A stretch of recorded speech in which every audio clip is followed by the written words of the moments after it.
by the time students start D2, everybody has been through the D1 course. Most students will have taken the D1 exam by then as well. And one of the big things that we work, to really make students aware of and give people an opportunity to practice in D1 is, understanding how the WSET asks its questions, right? Because they have this idea of the command verbs, right? And so when they ask you to describe something versus them asking you to explain or evaluate something, those words are clues to tell you how they want you to answer, and to some extent how much depth they want you to go into.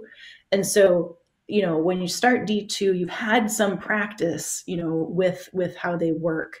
um, did I guess I'll start with Micheline. Did you feel more comfortable with the command verbs in D2 than you did in D1?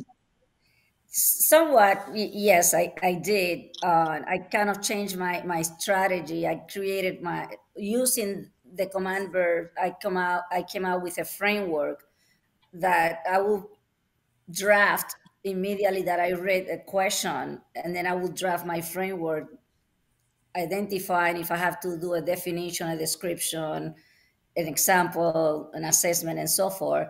And that helped me to kind of concentrated on what to use for each particular question. So I use pretty much the same framework, but then I said, oh, this one doesn't, I don't need to add an example, or I don't need to get into an assessment. But I use those command verbs and use that framework in order to guide me on how to answer it.